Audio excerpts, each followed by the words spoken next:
बिस्मिल्लाहिर्रहमानिर्रहीम, अस्सलाम वालेकुम। Welcome to another episode of beat the pass with Amir Hashmi. आज की एपिसोड हमारी बेनज़ीर भुट्टो की पहली गवर्नमेंट जो सिर्फ 20 महीने सर्वाइव कर सकी, और क्योंकि ये एक डेमोक्रेटिक गवर्नमेंट की बात है और आप सबने जुल्फ़िकार अली भुट्टो की तरफ मेरा टिल्ट देख ही लिया है, तो I decided to take the lead. And mister Ali Hashmi obviously is a huge fan of Ziaul Haq. So let's talk about Benazir भुट्टो's government and the election that Benazir Bhutto won against all the odds, being a female and many other factors. आपका क्या take है इन elections की? वालेकुम अस्सलाम sir. First of all आज के program के अंदर I will not be able to take sides, इधर आईजीआई हो या पीपल्स पार्टी हो, क्योंकि यहाँ पे कुछ मामलात ऐसे थे कि यहाँ पे साइड ली नहीं जा सकती। दोनों तरफ से जो पॉलिटिकल पार्टियाँ पाकिस्तान को रिप्रेजेंट करने का दावा कर रही थी, उनमें बहुत सारे फ्लॉज थे।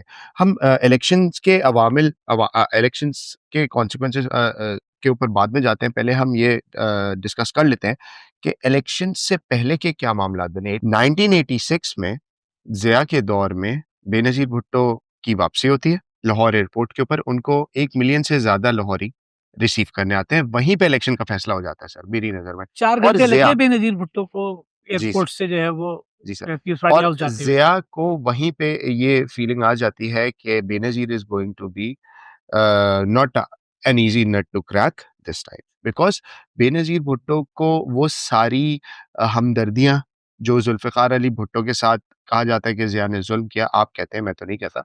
लेकिन जो वक्त ने पीपल्स साबित पार्टी की कर दिया। पॉपुलैरिटी थी उसको उसका रीज़न प्राइमरीली ये था कि पीपल्स पार्टी को ज़िया के दौर में ठीक-ठाक दबाया गया। उन पे ठीक-ठाक वायलेंस और मावराए अदालत जो है उनको उनके मेंबर्स को जो है जेलों में भी डाला गया और उन पे बहुत सारी उन्होंने मुसीबतें बर्दाश्त करी, कोड़ों समेत। तो जब बेनज़ीर भुट्टो 1988 के इलेक्शंस के लिए तैयारी कर रही होती है, तो ज़ियाउल हक साहब ये ऐलान कर देते हैं कि ये इलेक्शन भी हमेशा की तरह नॉन पार्टी बेस्ड इलेक्शन होगा। लेकिन आप ये किस्मत समझें बेनज़ीर भुट्टो की कि ज़ियाउल हक की प्लेन क्रैश हादसे में इंतकाल हो जाता है। और उसके बाद चलें आप शहादत से इंतकाल पे तो आए। मैंने बड़ा सोच के ये वर्ड इस्तेमाल किया, मुझे पता था आपकी तरफ से कुछ रिस्पॉन्स भारत। सो बेनज़ीर भुट्टो जो है वो इलेक्शन की तैयारी कर रही होती है, तो उनके अगेंस्ट एक 9 पार्टीज़ की अलायंस खड़ी की जाती है जिसको कहा जाता है आईजीआई। और इसमें ओपनली क्योंकि हमीद गुल साहब टीवी पे एडमिट कर चुके हैं, तो इसमें बहुत बड़ा रोल था पाकिस्तानी इंटेलिजेंस एजेंसी का और मिलिट्री एस्टैब्लिशमेंट का। ये वो बातें हैं जो टीवी पे ऑलरेडी हो चुकी हैं, तो हम यहाँ पे कर सकते हैं। तो आईजीआई को बनाया जाता है सर इस्लामिस्ट माइंडसेट वाली सारी पॉलिटिकल पार्टीज को कलेक्ट करके, वही ज़ियाउल हक का नारा और इस्लामाइजेशन प्रोग्राम और आर अमीर यू उल मोमिनीन। I believe that you are saying कि ये आईजीआई 1988 में जो बेनज़ीर भुट्टो के खिलाफ एक नौ-जमाती इत्तेहाद की सूरत में सामने आई, ये क्या इसको हम ये समझें कि ये पीएनए की रीबर्थ है? Absolutely sir, really? बिल्कुल ऐसे। ओके। अच्छा, पीएनए वाली जो सिचुएशन देखें आप और आईजीआई वाली सिचुएशन देखें, दोनों में आपको जो मुश्तरका बात नजर आती है वो है इस्लामिस्ट पार्टी की अलायंस। ठीक है, अगेंस्ट बेनजीर भुट्टो और पीपल्स पार्टी को एक secular non Islamic okay. Party की तरह रिप्रेजेंट किया जा रहा था आईजीआई की तरफ से। और इनफैक्ट इस इलेक्शन में बहुत ज्यादा गैर अखलाकी हरकतें भी हुई, जैसे कि बेनजीर की फोटोज को स्प्रेड करना एयरप्लेन से। वैसे मैं आपके लिए आपकी इत्तला के लिए मैं आपको एक बात बताऊँ कि ये इंसिडेंट 1977 का है और हम्म, उस वक़्त आईजीआई का वजूद ही नहीं था।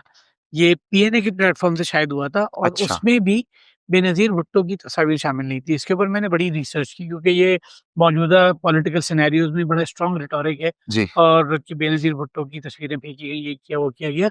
लेकिन इन फैक्ट ऐसा कुछ भी नहीं है। सर आप सर सर इसके सर सर आर्काइव्स सर देख लें। सर सर ये मैं इस पे आपके 77 का एक छोटा-सा वाक़या था। यहाँ पे आपको थोड़ा सा करेक्शन कर दूं सर।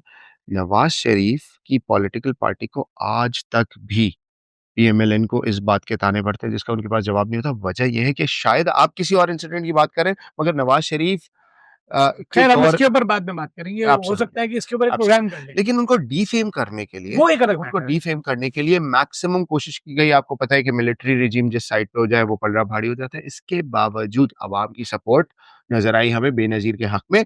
वो सिंपल मेजॉरिटी तो नहीं ले सकी, लेकिन किसी तरह से इलेक्शन में मेजॉरिटी सीट्स लेके कामयाब हो गईं। That means लेकिन she emerged as the largest party in the National Assembly. yes, but not with the simple majority. She needed the support of MQM in order to form the government. How many seats she was short with? Probably 13.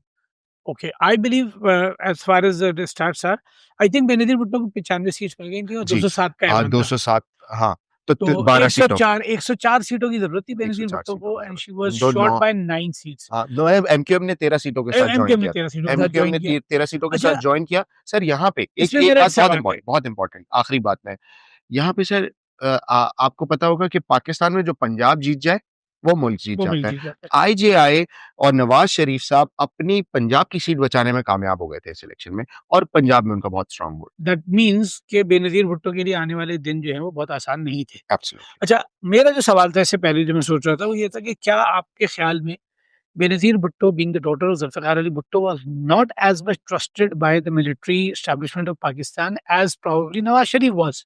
Absolutely. Because अगर आप नवाज शरीफ का political career देखें तो 1983 से पहले तो नवाज शरीफ का politics से कोई ताल्लुक ही नहीं था। हुँ, वो तो इत्तेफाक फाउंड्री के सीएफओ थे कब और से पहले सर, सॉरी? 1983 से पहले। हाँ, ठीक है, और उसके बाद कैबिनेट मिनिस्टर बने। उसके बाद वो कैबिनेट मिनिस्टर बने, फिर उनको फाइनेंस मिनिस्टर पंजाब बनाया गया, फिर उनको जो है वो चीफ मिनिस्टर पंजाब बनाया गया 85 की हुँ, गवर्नमेंट में। और बनाया गया का लफ्ज़ मैं इसलिए इस्तेमाल कर रहा हूँ कि I still believe that Nawaz Sharif was a project and a product of GHQ. बाद में उन्होंने क्या किया वो एक अलग मैटर है। तो बेनज़ीर भुट्टो इलेक्शन जीतती हैं 95 सीटों के साथ, उनको सिंपल सर मेजॉरिटी एक के एक लिए। मैं यहाँ पे एक बहुत इम्पोर्टेंट पॉइंट हाइलाइट कर दूँ। यहाँ पे आपने ये तो कहा कि बेनज़ीर भुट्टो साहिबा जो थीं, उनको मिलिट्री रेजिम की सपोर्ट हासिल नहीं थी, लेकिन एक और सपोर्ट हासिल थी सर, देखिए, मैंने सपोर्ट की बात अमेरिका नहीं की। की, पसंदीदा और नापसंदीदा यस, की बात कर रहा हूँ। अमेरिका का पसंदीदा होना या मिलिट्री एस्टेब्लिशमेंट का पसंदीदा, आपके नज़र में क्या ज़रूरी है पाकिस्तान में इलेक्शन जीतने के लिए? सर मैं इसका जवाब नहीं दूँगा। सर, आप उसका सबूत मिलता है हमें बहुत अच्छी तरह से ना आगे इनके दौर में, इनके कलील मुद्दत के 20 महीने का जो पहला टेन्योर था, 20 महीने 5 दिन। 20 महीने 5 दिन का जो पहला टेन्योर था, उसमें हमें इसके बड़े सबूत और शवाहिद मिलते हैं कि वो यूएसए जो पहले लगा रहा था प्रेस्लर अमेंडमेंट, जनाब वो प्रेस्लर अमेंडमेंट खत्म हो जाती है देखिए, ये तो बेनज़ीर और भुट्टो के खून में है ना। F-16 मिल जाते हैं आपको। सिफ़ारतकारी और डिप्लोमेसी हुँ, बेनज़ीर हुँ, भुट्टो के ब्लड में है। सही। ज़ुल्फ़िकार अली भुट्टो को आप जितना भी उनसे आप नाराज़गी का इज़हार करें, जितना भी आप उनके ऊपर एतराज़ करें, लेकिन it's established fact that Zulfikar Ali Bhutto से बेहतर फॉरेन मिनिस्टर और पाकिस्तान का केस सर इंटरनेशनल मेरी कम्युनिटी बात का में फिर जवाब दीजिएगा? लड़ने वाला कोई नहीं था। ख़ैर एनीवे मेरी बात का फिर आपको जवाब अभी देना हम पड़ेगा। इसके ऊपर बाद में अगर बात करेंगे। ज़ुल्फ़िकार अली भुट्टो ज़िंदा होते फॉर इंस्टेंस और बेनज़ीर भुट्टो प्राइम मिनिस्टर होती, तो क्या उनका यूएसए के साथ इतना ही स्ट्रॉन्ग रिलेशनशिप होता? सर पॉलिटिक्स की सबसे खूबसूरत बात ये है कि आज का दुश्मन कल का दोस्त और कल का आज का दोस्त कल का अब दुश्मन। पीपल्स पार्टी के बारे में आप ऐसे कुछ नहीं कह सकते कि वो खैर किसके ऐसा दोस्त कुछ और भी नहीं है, किसके आपकी गलतफ़हमी नहीं भारत है। से इसके ऊपर हम बाद में मेरा बात करेंगे। मेरा अभी हम देखते हैं कि हुकूमत बनी, हुँ, तो बेनज़ीर भुट्टो की लिमिटेशंस क्या थी? हुँ, हुँ, आपके ख़्याल में बेनज़ीर भुट्टो का एमक्यूएम के साथ इलाक़, हुँ, हुँ। क्या बेनज़ीर भुट्टो और उनकी पार्टी के लिए इतना ही फ़ायदेमंद साबित हुआ जितना बेनज़ीर भुट्टो ने इसको कैलकुलेट किया था, या इसके नुकसानात हुए पाकिस्तान पीपल्स पार्टी को?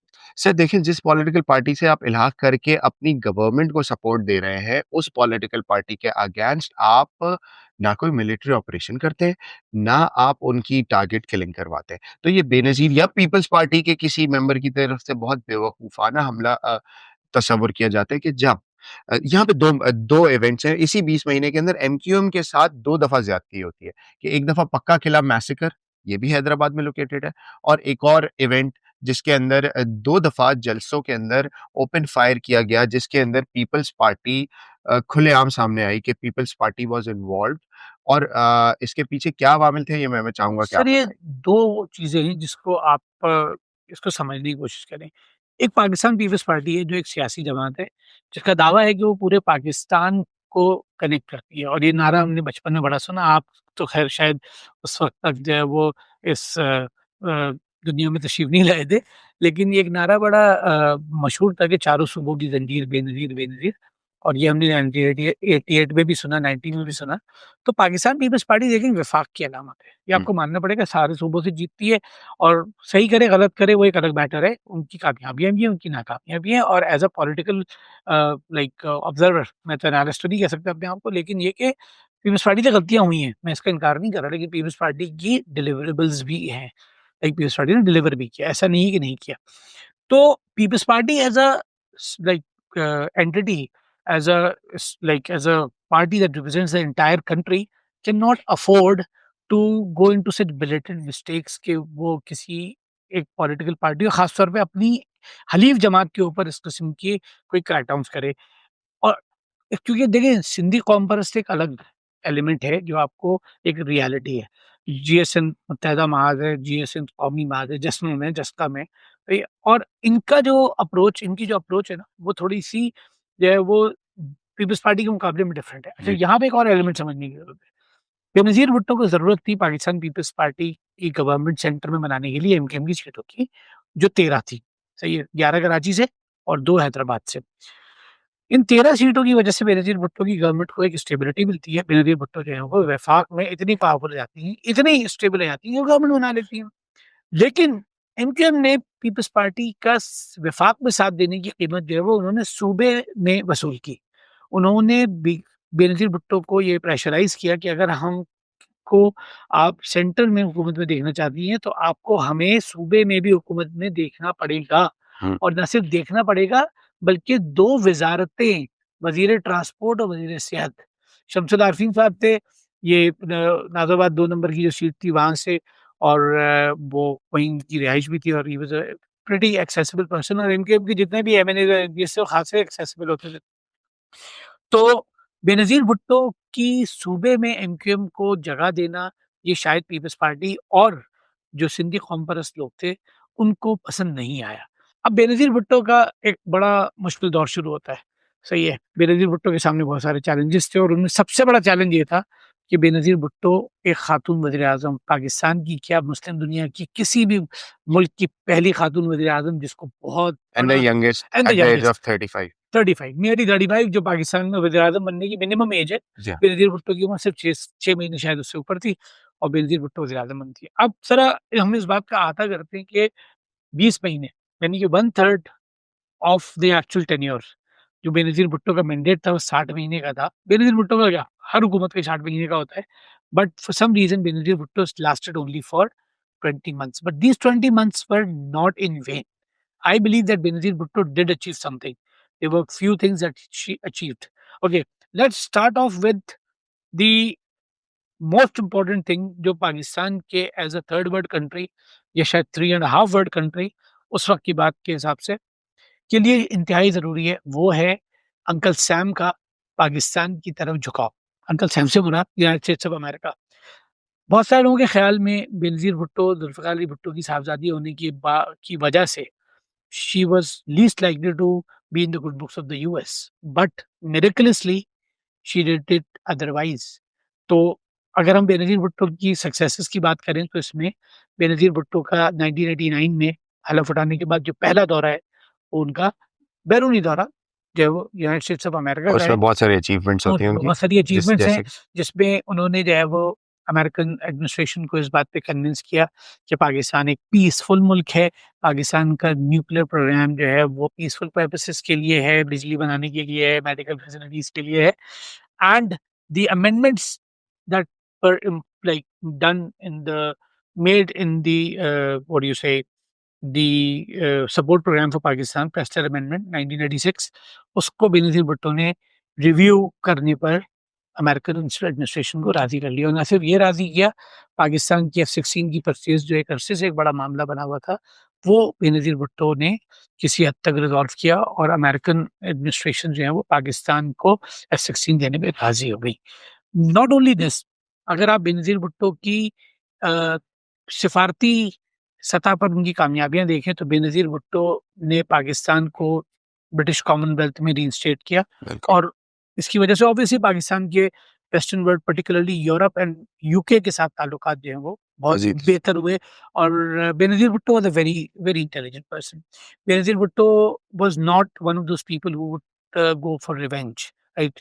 ये बात शायद लोगों को नहीं समझ में आए, लेकिन अगर आप देखें तो बेनज़ीर भुट्टो ने अपनी गवर्नमेंट में जो फॉरेन मिनिस्टर थे, आपके ख्याल में कौन रहा होगा बेनज़ीर भुट्टो का foreign minister? I don't remember. The foreign minister who served General Ziaul throughout the Afghan war, Sahibzada Yaqub Khan, was retained as the foreign minister for Benazir Bhutto, which shows that Benazir Bhutto wanted to take Pakistan ahead. ऐसा नहीं है कि बेनज़ीर भुट्टो सिर्फ अपने वालिद की मौत का बदला लेने के लिए जो है वो पाकिस्तान के वज़ीर-ए-आज़म बने, उन्होंने बहुत कुछ किया। अगला स्टेप बहुत इम्पोर्टेंट था।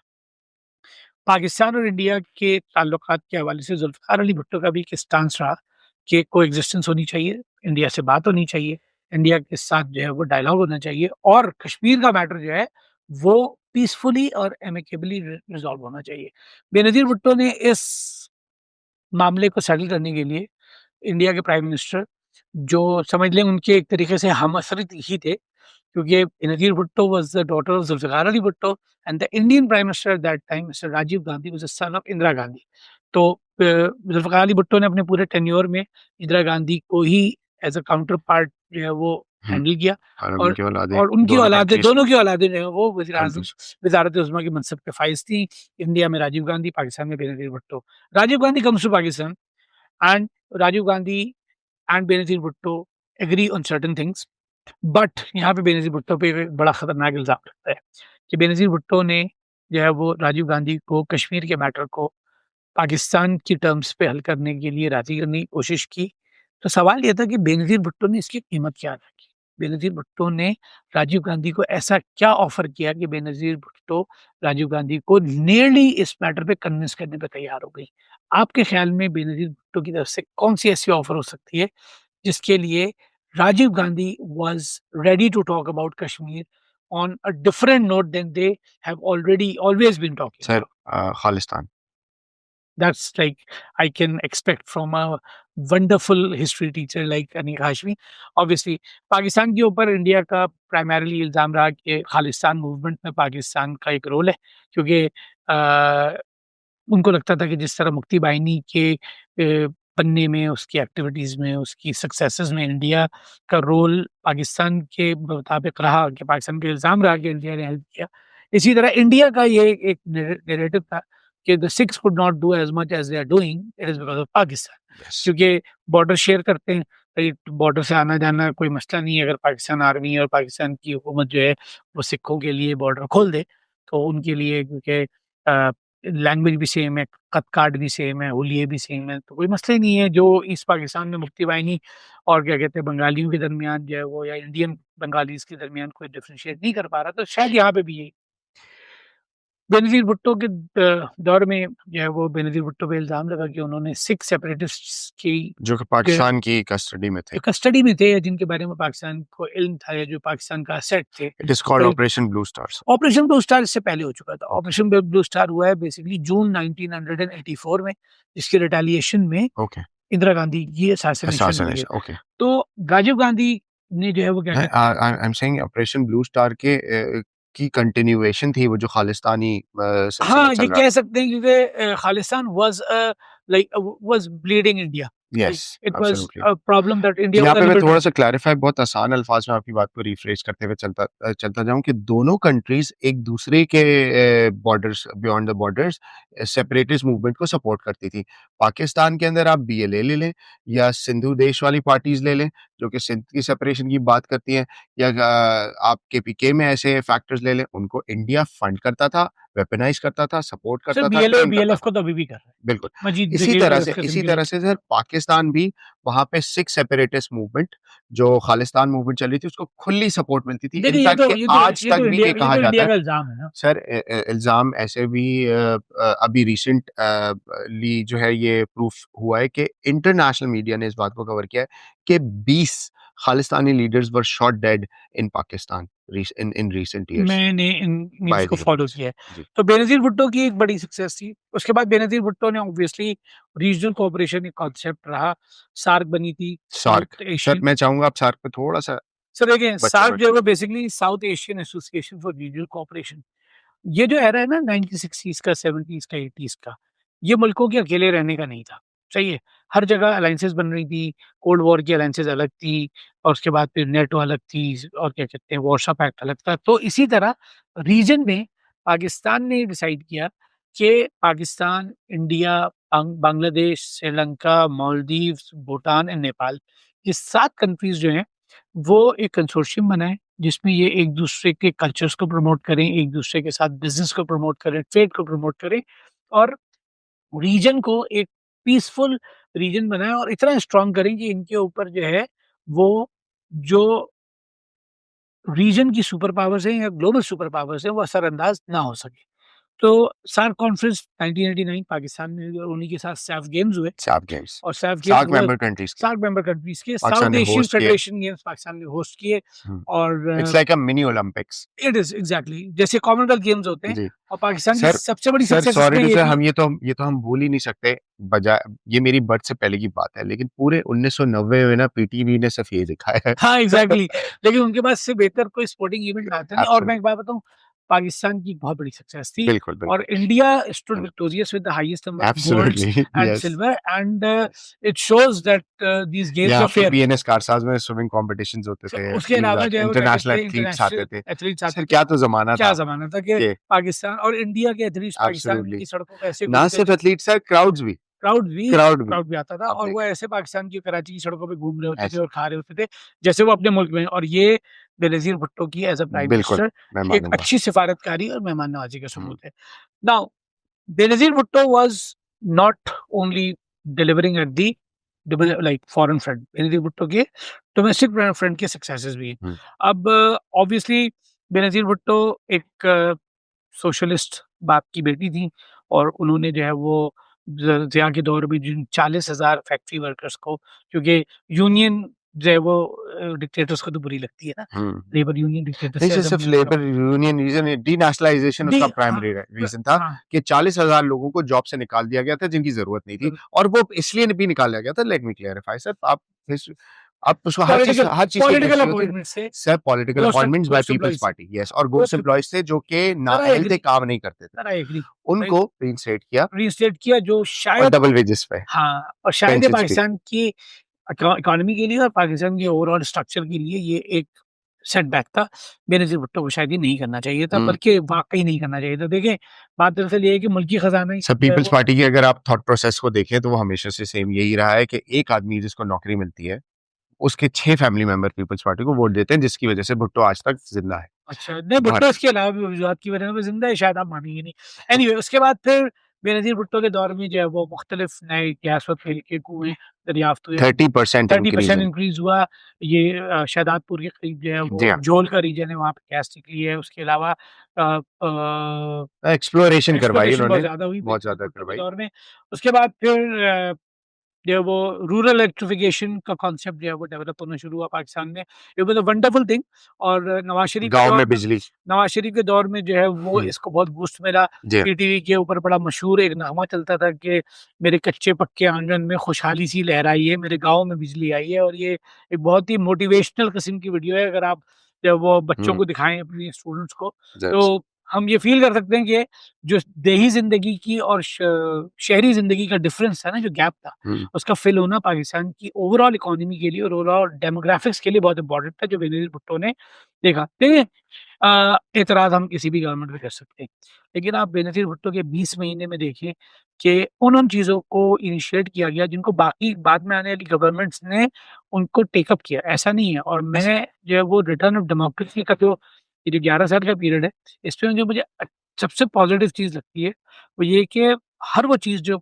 रियासत पाकिस्तान और पाकिस्तान की आवाम के लिए हाज़रीन अर्श की तादाद बढ़ के 1 लाख हो जाती है और बेनज़ीर भुट्टो की इन तमाम तर जो है वो कामयाबियों को अगर आप एक तरफ रखें और पाकिस्तान के F-16s जो पाकिस्तान फर्स्ट को जनरेशन। फर्स्ट जनरेशन जो पहला बैच पाकिस्तान को मिला, जो पाकिस्तान इतने अरसे से शायद पैसे देकर इंतज़ार ही कर सर रहा था। ज़िया साहब ने पे किया था उसके लिए। लेकिन बेनज़ीर भुट्टो की कामयाब सिफ़ारतकारी and Pakistan had the F-16s and addition of Pakistan F-16s to the squadron of Pakistan made it almost invincible, right? Undefeatable in the skies. So बहुत सारी बातें हमने की कि बेनज़ीर भुट्टो की क्या-क्या सक्सेसेस थी और इसमें वैरायटी थी। लेकिन Benazir Bhutto had failures as well. So I would like you to please some uh, sir insights about मैंने the आपके failure of Benazir Bhutto. Benazir Bhutto के 20 महीने के ऊपर जो है ना 20 मिनट का जो आपका तज्ज़िया सुना और बहुत तअम्मुल के साथ, उसको मैं ज़रा-सा समराइज़ करना चाहूँगा। अगर इसको हम 2 में डोमेस्टिक और फ़ॉरेन में अगर कर लें, यूएसए से रिलेशंस अच्छे हुए, ब्राउन अमेंडमेंट आती है, F-16s मिलते हैं, यूएस-8 कंटिन्यू हो जाती है, साफ गेम्स होते हैं, सार्क कॉन्फ्रेंस होती है पाकिस्तान के अंदर, पाकिस्तान कॉमनवेल्थ जॉइन करता है। इंटरनली अगर देख लें तो ऑयल एंड गैस एक्सप्लोरेशन, उसके अलावा 40,000 वर्कर्स को जो है वो जॉब्स मिलती हैं, जो कि रीइंस्टेट किए जाते हैं। उसके अलावा सर रूरल इलेक्ट्रिफिकेशन के ऊपर बेनज़ीर काम करती है और हज पॉलिसी। ये अगर हम इसको समराइज़ करके आगे चले सर, तो ये 20 महीने के अंदर नो डाउट आपने जैसे कहा कि ये बहुत बड़ी अचीवमेंट्स है, लेकिन sir everything that shines is not gold, I am sorry to say. यहाँ पे बड़े मामलात हैं। अगर आप थोड़ा-सा ज़रा नज़र डालें कि और क्या कुछ हो रहा था इस दौर के अंदर, तो मैं आपको ज़रा फेलियर की तरफ लेके चलूँ, जो कि ऑब्वियसली क्यों आप बीइंग अ हिस्ट्री टीचर आपने भी पढ़ाए हैं, तो Sir, आपको student. सर हमारे तो टीचर हैं ना। सर, सबसे पहले हम यहाँ पे स्टार्ट करते हैं सर कि जब बेनज़ीर भुट्टो एक वीक गवर्नमेंट बना के, कोएलिशन गवर्नमेंट बना के जब पावर में आती है, तो वो इस इरादे के साथ आती है कि उन्होंने 8th अमेंडमेंट को रिवोक करना है और उनका मकसद ये होता है कि एक्चुअल फॉर्म ऑफ डेमोक्रेसी तब तक रिवाइव नहीं होगी जब तक यहाँ पे 8th अमेंडमेंट की तलवार लटक रही है कि प्रेसिडेंट कभी भी उठ के प्राइम मिनिस्टर को without any genuine reason dismiss कर सकता है। अच्छा यहाँ पे आपको पता है कि जैसे प्रेसिडेंट कौन थे? गुलाम इसाक खान साहब, जो कि ज़िया की गवर्नमेंट का भी हिस्सा रहे थे। तो ज़िया बेनज़ीर को शुरू से जो था ना, she was not that confident और she was afraid of Ghulam Ishaq Khan, और उनका फ़ियर जो था वो रियलिटी में कन्वर्ट हुआ जब 8th अमेंडमेंट जो वो ख़त्म करने आई थी, उसी को इस्तेमाल करते हुए उनको नेपोटिज़्म, करप्शन और मिसमैनेजमेंट के चार्जेस पे निकाल दिया गया। ये तो आखिरी चीज़ है, मैं आखिरी से ज़रा पहले, मगर उसके पीछे बहुत सारे और रीज़न्स थे आपने सर। स्पॉइलर दे दिया। सर, ये ज़रा स्टाइल आज हम पीछे से आ रहे हैं, अच्छा। ठीक है? सर अ, गुलाम इसाक खान से अपॉइंटमेंट ऑफ जजेस के ऊपर इनका जो है वो, क्योंकि हमारे प्राइम मिनिस्टर्स के साथ ना एक प्रॉब्लम है सर, वो ये चाहते हैं कि आर्मी चीफ और चीफ जस्टिस मेरी मर्जी का होगा तो मेरी गवर्नमेंट सिक्योर होगी। हालाँकि नवाज़ शरीफ को हर दफ़ा इस बात के ऊपर धोखा खाना पड़ा है कि आर्मी चीफ और चीफ जस्टिस अपनी मर्जी का लगाने के बाद भी वो गवर्नमेंट से डिसमिस हो जाते हैं। 3 out of 3, 3 out of 3 100% times. Recorded. Yes, yes. तो बेनज़ीर का भी यही ख़्याल था। सर, इन्फ्लेशन और अनएम्प्लॉयमेंट कम होने के बजाय इस डेमोक्रेटिक गवर्नमेंट में इन्फ्लेशन बढ़ जाती है सर। सर 30 40,000 बेकार लोगों को दोबारा नौकरियाँ देंगे तो कहाँ पे? 40,000 करोड़ की पॉपुलेशन में क्या मैटर सर करता है सर? लेकिन फिर भी जो 40,000 काम के लोग थे उनको नौकरियाँ नहीं मिलेंगी तो उनके खानदान तो मुतासिर होंगे ना, बिल्कुल सर। इन्फ्लेशन बढ़ेगी। 36% इन्फ्लेशन बढ़ती है ज़िया के दौर के हिसाब से। सर ड्रग ड्रग ट्रैफिकिंग जो कि ठीक है, ज़िया के टाइम पे स्टार्ट हुई थी, लेकिन वो बढ़ के Pakistan became new Colombia. Epicenter, yes. New Colombia. और पाकिस्तान इस मोमेंट इस टेन्योर के अंदर सर ऐसे स्कैंडल्स पीआईए के सामने आए कि पीआईए के planes were involved in distribution drugs all across the. Sir वैसे बहुत सैड है ये। हाँ, यानी कि इसका ज़िक्र करते हुए मेरे और आपके दोनों के चेहरे पे ऐसे मुस्कुराहट तो बिल्कुल नहीं आनी चाहिए। ऐसे ही ऐसे। ये पाकिस्तान की तारीख का एक स्याह सर, हिस्सा है। फिर उसके अलावा सर नेपोटिज़्म, पीपल्स पार्टी और नेपोटिज़्म ना हो, ऐसा तो हो नहीं सकता। बेनज़ीर भुट्टो साहिबा अपनी वालिदा मोहतरमा को फेडरल मिनिस्टर और अपने खावंद के वालिद साहब को हाकिम अली जरदारी साहब को chairman of public accounts committee बनाते हैं। आपको पता है ये ओह! कितनी oh my important God! Post? Public sir, accounts committee. Yes, public accounts committee.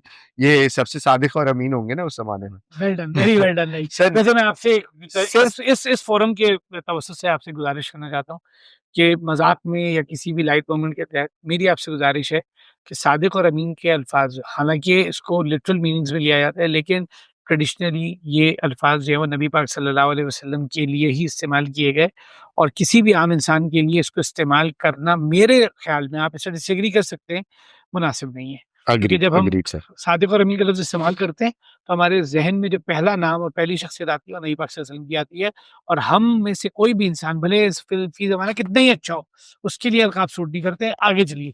Sir, सिर्फ और सिर्फ 19 corruption cases. Asif Ali Zardari was उनको एक नया टाइटल मिलता है दुनिया की तरफ से, व्हिच वाज़ मिस्टर 10% के पाकिस्तान में सर जो सेकंड इन्वेस्टमेंट। टेन्योर में था वो, सर, फर्स्ट सर, टेन्योर में सर, नहीं सर, था। सर, सुन तो तो फर्स्ट लें। टेन्योर में प्रैक्टिस कर रहे थे।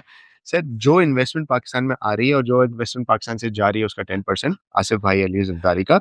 और मेरे ख्याल है कि सर ये आसिफ अली इल्जाम है ना। जरदारी, सर इल्जाम आप सर कैसे यू आर बोलेंगे? Not guilty until sir proven, when you are innocent until proven guilty. Sir peoples party के ऊपर सर नहीं चार नहीं, हजार आसिफ अली जरदारी के ऊपर 4,000 केसेस जो है ना वो प्रूफ नहीं हो सके। मगर अब मेरे और आपके ऊपर क्यों 2 केसेस भी नहीं है? क्योंकि ऑब्वियसली क्योंकि यू हैव डन समथिंग। आपको पता ही है कि पाकिस्तान का जुडिशियल सिस्टम कितना ज़बरदस्त है।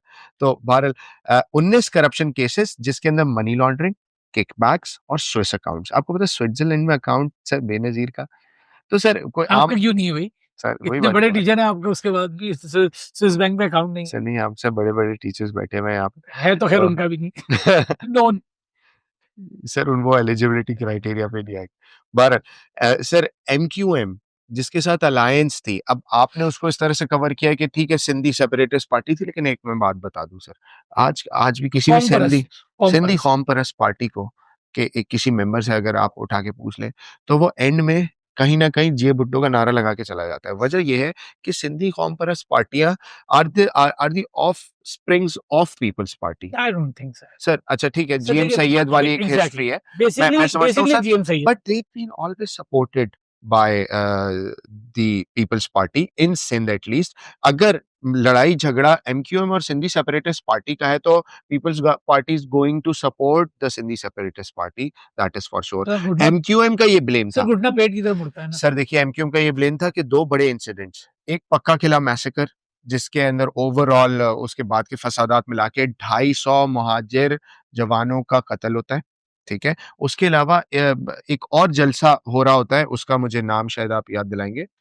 देखिए ये जो इंसिडेंट जिसके जिसका अंदर आप ज़िक्र कर रहे हैं ना, जिसके बाद एमक्यूएम ने जो बेनज़ीर भुट्टो की गवर्नमेंट को खैरबाद कहा, और उसके बाद बेनज़ीर भुट्टो के खिलाफ जो है वो no cooperation, no confidence motion आई। वो basically 1989 September, I think 2nd थी या 3rd थी, it was called the black Friday, जिसमें जुमे के दिन मगरिब से थोड़ा-सा पहले हैदराबाद के और उसके नवाही इलाकों में एक ऑर्गेनाइज़्ड जो है वो जेनोसाइड शुरू होता है, फायरिंग के इंसिडेंट्स होते हैं, और उसमें जो है वो टारगेट जो है वो उर्दू स्पीकिंग कम्युनिटी थी, और उसमें बहुत शदीद जानी नुकसानात हुए। जी सर, और उसकी आपको तो पता है कि कराची और हैदराबाद ट्विन सिटीज़ हैं, जी। तो हैदराबाद में कुछ भी होगा उसकी रेजोनेंस जो है वो कराची में फ़ील की जाती है। सर इसका और इसका इसका इम्पैक्ट बहुत बड़ा होता है। बहुत बड़ा इम्पैक्ट इसका इम्पैक्ट ये होता है कि एमक्यूएम पीपल्स पार्टी की सपोर्ट छोड़ देती है और पीपल्स पार्टी को आज़ाद उम्मीदवारों का सहारा लेना पड़ता है अपनी गवर्नमेंट को मेंटेन बचाने के लिए। करने के लिए। Within sir 11 months, Benazir Bhutto had to face a no confidence no motion, which confidence raised shows by that Nawaz Sharif. Benazir Bhutto was unable to maintain the law and order situation that he strive absolutely, to do. Absolutely she only one by 12 votes. अगर वो 12 vote नहीं मिलते तो बेनज़ीर की government 1 साल में ही dissolve हो गई थी। चलें खैर अगर 20 महीने भी रही तो बहुत कोई कमाल नहीं कमाल नहीं किया। किया। ये आप अपने अल्फाज बोल रहे हैं, तो मेरे अल्फाज नहीं है। से नवाज़ शरीफ को पंजाब की गवर्नमेंट से हटाने के अटेम्प्ट में बेनज़ीर भुट्टो नाकाम रहीं और Nawaz Sharif no confidence motion pass करवाने में नाकाम रहे। ओवरऑल ये सारी सिचुएशन देखते हुए और जो की रीज़न बना, गुलाम इसहाक खान ने जिस बात को रीज़न बनाया, जो इमीडिएट रीज़न बना वो एमक्यूएम के ऊपर जो ज़्यादतियाँ हुई थी सिंध के अंदर, खास तौर वो पे एक पक्का किला ख़ास तौर इंसिडेंट। पे पक्का किला मैसेकर वो एक ख़ास रीज़न बना। Apart from the charges of nepotism, corruption and money laundering along with Asif Ali Zardari, and uh, overall incompetence कह लें आप। overall incompetence of the government, unable to find solutions, political solutions and all. So ये primary reason बना कि गुलाम इसहाक खान वही 8वीं amendment use करते हुए बेनजीर को कर देते हैं dismiss. So basically, what we conclude is that a stable government in Pakistan is only possible when the Constitution of Pakistan is reinstated in its actual form, and the Eighth Amendment should be removed or revoked. The reason देखिए बड़ा simple है कि ऐसा नहीं है कि वज़ीर-ए-आज़म पाकिस्तान को या वो डिसमिस करते हुए या नेशनल असेंबली को डिसॉल्व करते हुए और तमाम सूबाई असेंबलियों को डिसॉल्व करते हुए सदर मुमलिकत के पास कोई जेन्युइन रीज़न ना हो, या कम से कम जेन्युइन बनाए गए रीज़न नहीं हो। ऐसा नहीं होता कि वन फाइन मॉर्निंग सदर उठे और वो कहे कि भाई the government is dismissed and the dissolved and the prime minister is dismissed. But giving so much control to an individual, right? It's not, because Pakistan belongs to the people of Pakistan. And the government and the 1973 constitution says there is the people of Pakistan who will elect the government. How in the world an individual can be given the control not only about the future of the government, rather the future of government वो लोग पाकिस्तान की आवाम का भी तो future है ना। तो as Ghulam Isa Khan used this not only once, but he was pretty much in favor of equality. अगर उन्होंने बेनज़ीर भुट्टो को 8वीं तरमीम के तहत फ़ारिग किया, तो उन्होंने एक दफ़ा नवाज़ शरीफ के ऊपर भी ये इसी छुरी से उनको भी हलाल किया। वो अलग बात है कि नवाज़ शरीफ रीइंस्टेट हो गए थे, लेकिन गुलाम इसहाक खान या किसी भी सदर मुमलिकत के हाथ में, ज़िया हो, गुलाम इसहाक खान या फारूक अहमद खान लगारी हो, किसी भी इंडिविजुअल के हाथ में इतना कंट्रोल दे देना, आपके ख्याल में क्या पाकिस्तान के लिए ये एक बेहतर फैसला था? आज के प्रोग्राम को हम इसी सवाल पर ख़त्म करते हैं। अगले प्रोग्राम में इंशाल्लाह मुलाकात होगी और हम बेनज़ीर भुट्टो की गवर्नमेंट के डिसमिसल के बाद उनके आर्च राइवल नवाज़ शरीफ की हुकूमत के ऊपर बात करेंगे और उसके ख़ात्मे और उसके ना चल पाने के अवामिल पे भी गुफ्तगू करेंगे। एब्सोल्युटली। आज के लिए अल्लाह हाफ़िज़। इंशाल्लाह आपसे अगले एपिसोड में मुलाकात होती है with the same host and the guest, Anik Hashmi, Hamza Abbasi. Thank you, sir. Thank you for your time, sir.